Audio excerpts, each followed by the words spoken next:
Thank you for joining us once more this evening for the news on African Free Press Television. My name is Leo Oketa with the news updates.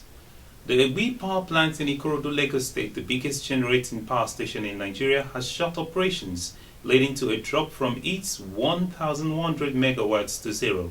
It was gathered that its generation dropped since Saturday. A senior management staff of the station told News Agency of Nigeria that it was due to an alleged sabotage by one of the former employees of the defunct Power Holding Company of Nigeria, PHCN. The source told NAN that a former staff member threw an object into the power plant and it tripped off. The management of Egbi Power PLC had said in a statement on Tuesday that the operations of the plant were being threatened by the activities of illegal occupants. Former Senate President Ken Nnamani on Monday tasked President Muhammadu Buhari not to limit his prosecution of corrupt public officials only to the administration of President Goodluck Jonathan. He insisted that all those indicted in the $182 million Halliburton bribery scandal in Nigeria must be prosecuted like their accomplices in Britain and the USA. He spoke just as a former chairman of the Economic and Financial Crimes Commission, Mrs. Farida Waziri, and former Supreme Justice Honorable Justice G.A. Oguntade called on Nigerians to support the anti-graft war declared by President Buhari. The Nigeria Prison Services (NPS) has dismissed the rumor that one of the prime suspects in October 1, 2010 bomb blast, Charles Oka, was found dead in his prison cell yesterday morning by prison warders after committing suicide. The NPS stressed that the senior Oka was hale and hearty.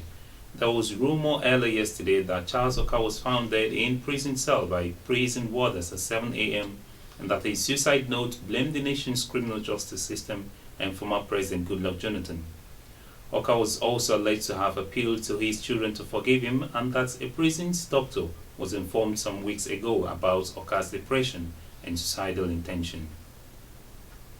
Governor Idris Wada of Kogi State has appealed to President Muhammadu Buhari and federal government to ensure a level playing field before and during the November governorship election in the state.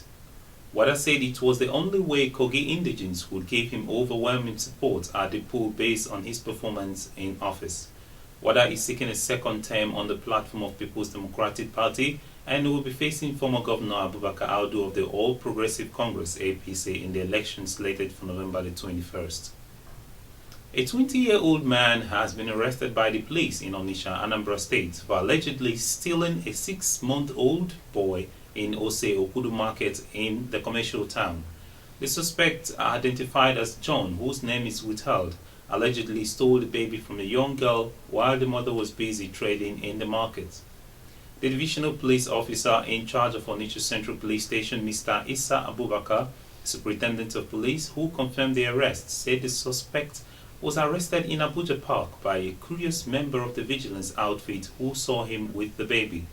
He stated that policemen were alerted when somebody overheard the suspect informing someone on phone that he was coming with the baby, whose cry had attracted attention of people at the park.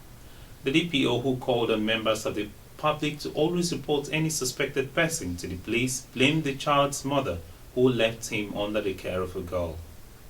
A former British Prime Minister Tony Blair has warned that the ideology which drives Islamist extremists has significant support from Muslims around the world. He said that unless religious prejudice in Muslim communities is rooted out, the threat from extremists will not be defeated. Speaking at the 9/11 Memorial Museum in New York, Mr. Blair said that while the numbers who engaged in violence through groups like Islamic State are relatively small, many of their views are widely shared. Mr. Blair acknowledged that attacking ideas which resonate in parts of mainstream Muslim society could appear to be an attack on Muslims rather than just extremists, but he said such concerns have to be overcome. FIFA's Ethics Committee has handed FIFA President Sepp Blatter a 90-day provisional suspension, a move which would finally spell an end of his time as FIFA President. FIFA's Ethics Committee has been meeting this week to discuss whether Blatter and Michel Platini should be provisionally suspended. It is understood the FIFA investigatory arm has recommended a 90-day suspension for Blatter, but the German adjudicatory judge Joachim Eckert has yet to make a final decision. And lastly, in sports, Nigeria's number one Vincent Inyama has said that he is no longer a goalkeeper for Nigeria's senior football team, the Super Eagles. Inyama wrote on his Instagram page, Vini2908, that he has served Nigeria his best while on the pitch, and now he retired from active play with the Eagles to focus on his career. And that's the news for you on African Free Press Television this evening. For more stories, please do visit our website at www.africanfreepress.com. Follow us on Twitter at African Free Press and like us on Facebook at African Free Press. From me, Leah Oketa, and the whole team in the studio this evening, it's a very good evening to you. Do enjoy the rest of your night.